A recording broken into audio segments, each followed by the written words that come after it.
Salam alaikum, shalom aleichem, que la paix soit sur vous. Bienvenue, mesdames. Je suis ravie de vous accueillir dans ce 11e épisode du podcast Fini les dettes, votre rendez-vous hebdomadaire pour reprendre le contrôle de vos finances et bâtir la vie que vous méritez. Vous le savez maintenant, ici, nous parlons d'argent, entre femmes, sans tabou, ni langue de bois, pour atteindre la liberté financière. Pour celles qui ne me connaissent pas encore, je me présente, je suis Malika Deriche, écrivaine, rentière dans l'immobilier et podcasteuse passionnée par la liberté financière, passionnée par la liberté tout court. Vous êtes chaque semaine plus nombreuses à vous abonner, à me rejoindre sur ma chaîne YouTube et à découvrir les épisodes de ce podcast Fini les dettes. Alors, mesdames, du fond du cœur, je vous dis merci. Merci infiniment d'être là, d'être à l'écoute, pour votre confiance et merci pour tous nos partages, nos échanges depuis le début de cette formidable aventure qui a commencé par le livre Fini les dettes. Avant que je n'oublie, pensez à vous abonner et à activer la cloche des notifications si ce n'est pas encore fait. Et pour vous procurer mon livre Fini les dettes, vous trouverez le lien en barre d'infos. Revenons-en maintenant au sujet de ce 11e épisode. Aujourd'hui, nous abordons un sujet qui change des vies. Comment dire non aux dettes et vivre sans crédit? C'est ce que j'appelle la philosophie du tout comptant. Dans ce nouvel épisode, nous explorerons ensemble pourquoi refuser les dettes et les crédits, les étapes pour adopter la philosophie du tout comptant, les bénéfices d'une vie sans dette. Comme toujours, bien entendu, mesdames, je pense que vous connaissez la musique, je vous invite à prendre de quoi noter car cet épisode est riche d'enseignements pratiques. Installez-vous confortablement et commençons. Partie 1. Pourquoi refuser les dettes et les crédits? Les dettes peuvent sembler inévitables dans notre société. Pourtant, elles ne sont pas une fatalité. Refuser les crédits, c'est choisir la liberté financière et mentale. Je sais que c'est difficile, avant tout parce que nous vivons dans un monde très tape à l'œil. En effet, tout le monde semble vouloir montrer à quel point il est riche, à quel point il est en place financièrement, à quel point il gère. Toutefois, ce n'est pas toujours vrai. Ce n'est pas toujours vrai. Par expérience, je peux vous dire que la majorité des gens fait semblant. La majorité des gens vit au-dessus de ses moyens. Je le dis sans jugement parce que je faisais la même chose alors que j'avais plus de 12 000 euros de dette. Voici quelques chiffres pour étayer mon propos. En 2022, les Français avaient une dette moyenne de 21 000 euros par ménage d'après la Banque de France. Les crédits à la consommation représentent environ 200 milliards d'euros de dettes en France. Bien entendu, les dettes représentent un danger. Et même, les dettes sont un danger réel, invisible mais réel. D'ailleurs, je vous en parle dans mon livre Fini les dettes. Commençons par le stress et la santé mentale. Une étude de l'université de Southampton montre que les personnes endettées ont 2,5 fois plus de risques de souffrir de dépression ou d'anxiété, ce qui peut mener à des situations très graves comme la dépendance à certaines substances, illicites ou pas, comme la drogue, l'alcool ou encore le sexe. Vous devez considérer sérieusement le fait que lorsqu'on est dépendante, on se met en danger pour avoir sa dose. De plus, le stress et les souffrances émotionnelles, psychologiques peuvent mener au suicide. Il y a aussi le danger de la dépendance financière. Les dettes vous rendent dépendante de vos revenus futurs, limitant votre capacité à investir ou à saisir des opportunités. En étant dépendante financièrement, mesdames, vous vous accrochez à votre source de revenus même quand tout va mal. Par exemple, quand vous avez un emploi que vous détestez ou que n'évoluez pas ou encore où les choses ne se passent pas bien. En étant dépendante financièrement, vous devez vous asseoir sur vos rêves et vos ambitions jusqu'à parfois devoir les oublier pour toujours. Et on est très malheureuse quand on fait ça. Quand on fait ça, quand on s'assied sur ses ambitions, quand on s'assied sur ses rêves, quand on se force à oublier ce qui nous motive, ce qui nous donne de la joie, ce qui fait qu'on est heureuse de vivre pleinement dans l'amour de soi, on est malheureuse, on est stressé, on perd notre confiance en soi, on n'a même plus d'estime pour soi-même. C'est très grave et très dangereux parce que ça provoque du stress, ça provoque des dépressions, ça provoque de la dépendance, ça provoque même des idées de suicide et parfois, malheureusement, certaines personnes passent à l'acte. Ne le faites pas, qu'Allah vous en préserve. Il y a aussi le danger des coûts cachés. Et là, évidemment, je parle des intérêts des crédits à la consommation qui atteignent en moyenne 10 à 15%, ce qui double parfois le prix initial des biens achetés. C'est donc un cercle vicieux. Avoir des dettes brise la confiance en soi et l'amour-propre. Le seul moyen de remonter la pente, c'est de se libérer de ses dettes une bonne fois pour toutes et de ne plus jamais être endetté. Pour moi, dire non aux dettes, c'est dire oui à une vie libérée de ces chaînes invisibles. Passons maintenant à la partie 2, les étapes pour adopter la philosophie du tout content. Adopter la philosophie du tout content demande une certaine discipline, mais elle est accessible à toutes. Voici les étapes essentielles. Petit 1, prendre conscience de ses habitudes de consommation. Posez-vous cette question. Ai-je vraiment besoin de cet achat ou est-ce une envie passagère? Selon une étude de Nielsen, 60% des achats impulsifs se font sous l'effet d'une publicité ou d'une promotion. Je vais vous parler d'un achat qui aurait pu sembler impulsif et que j'ai envie de faire depuis plusieurs années. C'est un achat qu'on va dire typiquement féminin, typiquement mode, mais dont je n'ai pas honte. Vous le savez, du fait de mon handicap moteur, lié à la maladie rare dont je suis atteinte, je dois acheter des chaussures environ toutes les 3 semaines et chaque hiver, je rêve de trouver la paire de cuissardes parfaite pour moi, c'est-à-dire qui ne me fera pas mal aux pieds, qui ne sera pas énorme, qui ne sera pas trop lourde et qui ne glissera pas, sur mes cuisses. Le concept de la cuissarde. Eh bien, cet achat, ce rêve d'achat, parce que je n'ai pas encore trouvé la cuissarde parfaite, pour moi, ce n'est pas un achat impulsif puisque c'est quelque chose que je désire, c'est quelque chose de pratique, hein, histoire de ne pas marcher pieds nus dehors, quand il fait, -7 et c'est quelque chose qui me plaît. Vous devez apprendre à distinguer vos désirs de vos besoins et une fois que vous avez fait cette distinction, de savoir ce qui est impulsif ou pas. Vraiment, posez-vous la question: «Est-ce que j'ai vraiment besoin de ça?» Bien entendu, moi, j'ai pas besoin de ma pierre de cuissarde, il suffit d'être, bien habillé chaudement et de bien filer une paire de chaussures. Certes, mais c'est quelque chose qui me fait plaisir et pour moi, mon apparence physique est ultra importante. Je vous en parle parce qu'ici, on parle d'argent sans tabou et de tout ce qui est lié à l'argent et l'achat de cuissardes comme l'achat d'une voiture, l'achat d'un bien immobilier ou l'achat, des couches, du petit ou de la petite, c'est important, c'est lié à l'argent. Voilà, fin de ma petite parenthèse. Selon une étude de Nielsen, 60% des achats impulsifs se font sous l'effet d'une publicité ou d'une promotion, comme je viens de le dire. C'est pour ça que je vous ai parlé de cette volonté d'achat de cuissarde. Petit D, petit 2, pardon, épargner avant de dépenser.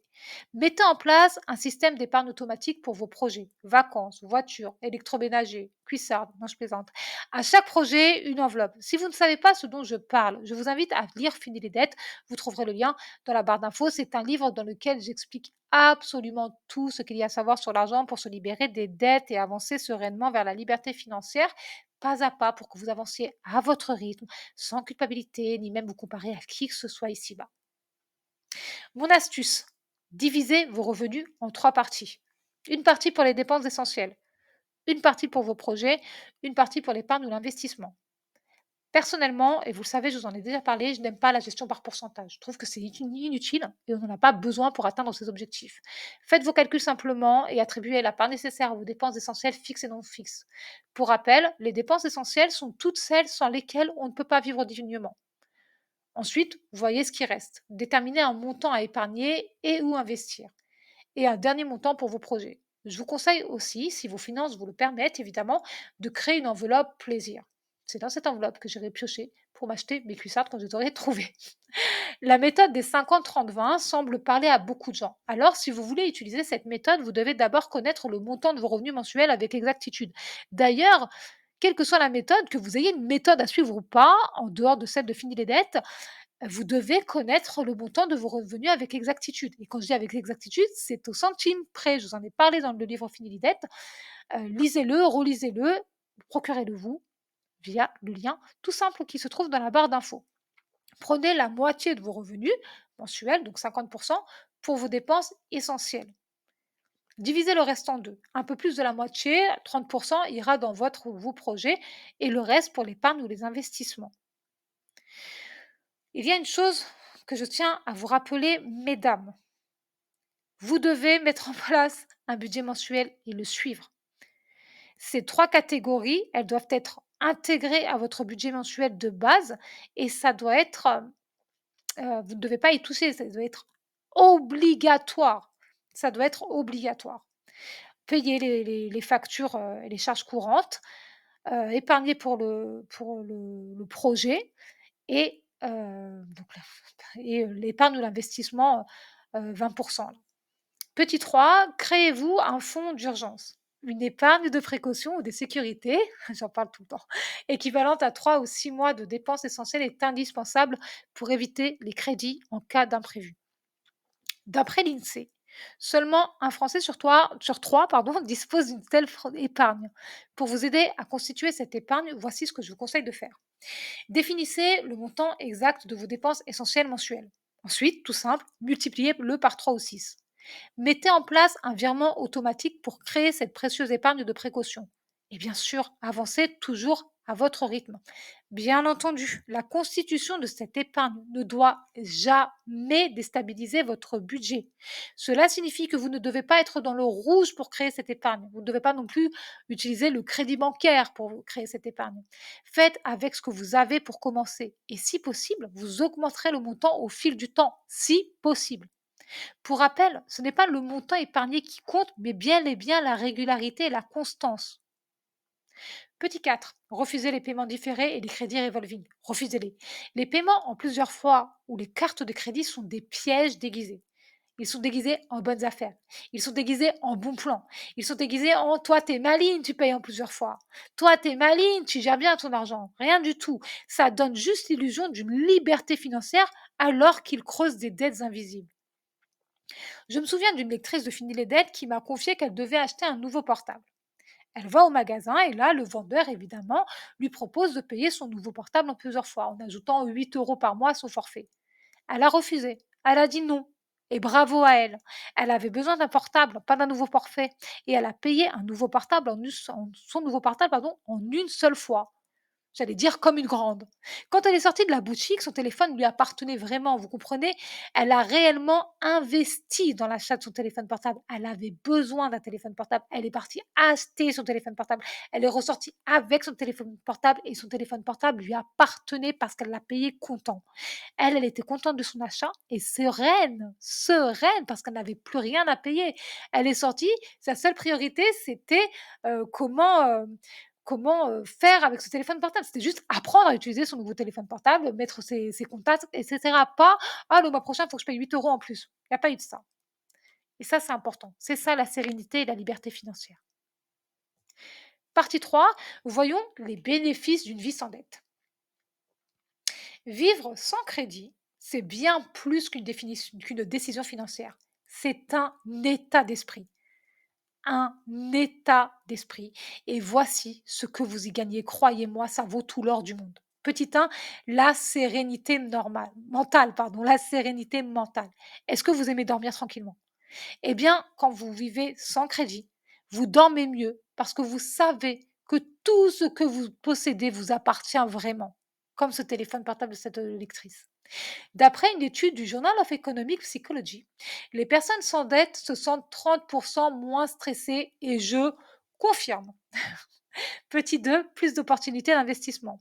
Au lieu de rembourser des dettes, vous utilisez vos revenus pour créer des actifs. Exemple, investir dans l'immobilier ou l'entrepreneuriat comme je l'ai fait après avoir remboursé mes 12 000 € de dette. Petit 3, il y a une meilleure image de soi. Dire non au crédit, c'est affirmer que vous êtes au contrôle de votre vie et de vos choix. Vous êtes naturellement plus confiante et cela se ressent sur tous les pans de votre vie. Vous êtes en meilleure santé, vous vous trouvez plus belle, plus forte, plus intelligente, plus maligne, toujours plus, plus, plus. Vous osez plus, vous prenez la vie du bon côté. Vous avez le moral, vous êtes de bonne humeur, vous prenez les choses avec plus de recul. Pourquoi? Parce que vous n'êtes pas endetté, vous n'êtes pas préoccupé par l'argent que vous devez rembourser. Vous avez littéralement l'esprit libre. Vous comprenez? L'esprit libre. Il est maintenant le temps de faire le bilan de ce 11e épisode qui était plutôt court. Donc, mesdames, voici un résumé des points essentiels que vous avez appris aujourd'hui. Petit 1, les dangers des dettes. Les dettes grèvent vos finances, affectent votre santé mentale et parfois physique et limitent vos opportunités futures. Petit 2, les étapes clés pour dire non au crédit. Prendre conscience de ses habitudes de consommation. épargner avant de dépenser, constituer une épargne de précaution, refuser les paiements différés et les crédits revolving.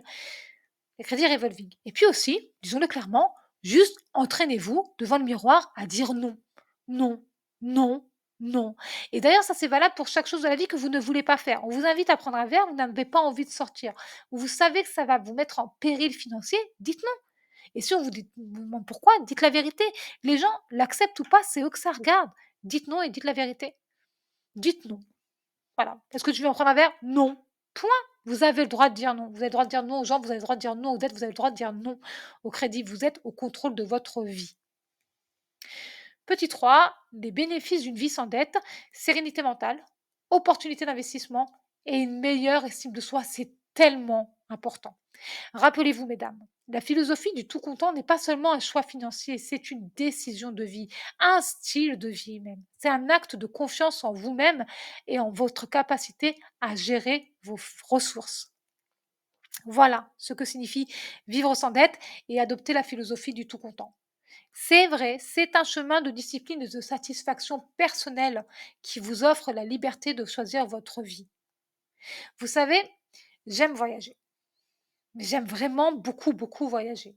Et savoir dire non à toutes les opportunités d'achat, les pseudo bonnes affaires ou céder au chant des sirènes en investissant dans une formation ou dans un achat, dans un investissement particulier, eh bien, ça me permet juste de remplir mon enveloppe voyage. Ça me permet d'être au contrôle de ma vie et de faire toujours plus de ce que moi j'aime. Parce qu'il y a personne d'autre que moi qui peut vivre ma propre vie. Tout comme il y a personne d'autre que vous sur cette belle planète qui va vivre votre propre vie. Voici votre mission après cet épisode. À dire vrai, votre mission, elle est double. Dans un premier temps, analysez vos dettes actuelles et notez ce que vous pourriez épargner si vous disiez non au crédit. En général, c'est là qu'on commence à halluciner à tout l'argent, en voyant tout l'argent qu'on donne. Ensuite, partagez vos réflexions dans les commentaires ou sur mes réseaux sociaux, c'est sympa. Pour aller plus loin, procurez-vous mon livre Fini les dettes. Il contient des outils concrets pour vous aider à adopter la philosophie du tout comptant. Vous trouverez comme d'habitude le lien dans la barre d'informations dans la description. Cet épisode est maintenant terminé. J'ai adoré l'enregistrer. S'il vous a plu, intéressé, démotivé ou inspiré, n'hésitez pas, comme d'habitude, à le partager à au moins une femme de votre entourage. Je suis certaine qu'elle vous remerciera et moi aussi. La semaine prochaine, nous parlerons d'un autre sujet inspirant qui me touche particulièrement, devenir écrivaine, les étapes pour transformer une passion en source de revenus. Je partagerai mon parcours et des conseils pratiques pour celles qui rêvent de publier leur propre livre et même d'en vivre. Je vous souhaite une bonne fin de semaine et on se retrouve mardi prochain, ici sur ma chaîne YouTube, à 14 heures. Pensez à vous abonner et activer la cloche des notifications pour être informé dès que je publie du nouveau contenu.